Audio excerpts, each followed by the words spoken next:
नमस्कार दोस्तों, स्वागत है आपका हमारे इस चैनल में। आज हम बात करते हैं बॉलीवुड के तीनों खान के बारे में, जो बहुत ही ज़्यादा कोई किसी भी कंट्रोवर्सी पर टिप्पणी नहीं करते हैं, अधिकतर चुप ही रहते हैं।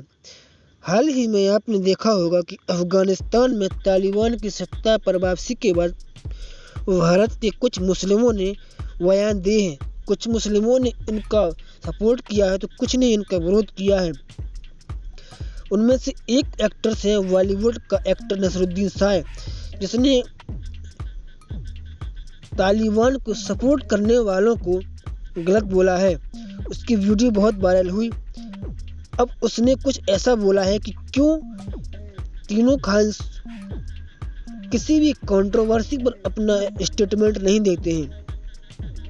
उसका मानना है कि बॉलीवुड के कुछ बड़े फिल्म मेकर्स और एक्टर्स को प्रो एस्टेब्लिशमेंट फिल्में बनाने के लिए इनकरेज किया जाता है। कि मतलब प्रो एस्टेब्लिशमेंट यानी कि एक ही तरह के लोगों के हित के अनुसार फिल्म बनाने के लिए उनको मना बोला जाता है। एक्टर ने कहा कि हालांकि उनके पास इस बात के सबूत नहीं है कि प्रोपेगेंडा फिल्में बनाने के लिए फिल्म मेकर्स और एक्टर्स को क्लीन चिट देने का कोई प्रॉमिस किया जाता है या नहीं।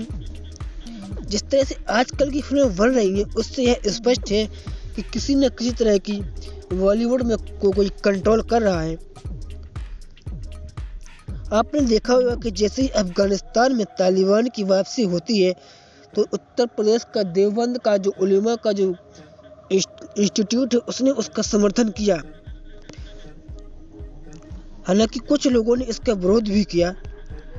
और जैसे कि आप जानते हैं कि बॉलीवुड के तीनों खान में से कोई भी इसके बारे में या किसी भी कंट्रोवर्सी के बारे में कोई स्टेटमेंट नहीं देते हैं, तो इसका एक मतलब है कि इन लोगों के पास बहुत ही सारी फिल्मों या फिर प्रोडक्ट के स्पॉन्सरशिप्स होते हैं। तो आप जानते हैं कि कंपनीज को ऐसे एक्टर्स या स्पॉन्सर्स नहीं चाहिए होते हैं जो किसी कंट्रोवर्सी में संलिप्त रहें, क्योंकि अगर कोई एक्टर्स या किसी तरह की कोई सेलिब्रिटी किसी कंट्रोवर्सी में संलिप्त होती है तो इससे उनके प्रोडक्ट की जो है इमेज गिरती है।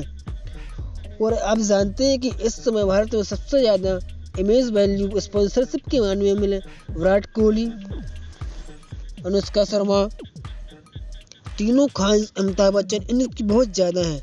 इसलिए ये लोग बहुत ज़्यादा, अगर ये लोग किसी तरह की खास स्टेटमेंट दे दें और इससे कोई कंट्रोवर्सी खड़ी हो जाए तो पूरे भारत में इनके खिलाफ बहुत प्रोटेस्ट होंगे और इनसे उनको करोड़ों रुपए का नुकसान होगा। तो कुल मिला के हम बात करें तो यह कोई दूध का धला नहीं है। सभी लोगों को पैसों की ज़रूरत है और सब यहाँ पैसे कमाने के लिए बैठे हैं। इसलिए हम आपको बताएं कि उनका चुप रहना इसका मतलब यही नहीं है कि वो किसी के बारे में नहीं बोलते हैं। हाँ, वो अंदर बोलते होंगे या किसी से आपस में बोलते होंगे, लेकिन वो खुलकर बाहर नहीं बोलते हैं। तो यही नसरुद्दीन शाह का मानना भी है। अब आपका इसमें क्या मानना है, हमें उसके बारे में ज़रूर बताएं। Thank you.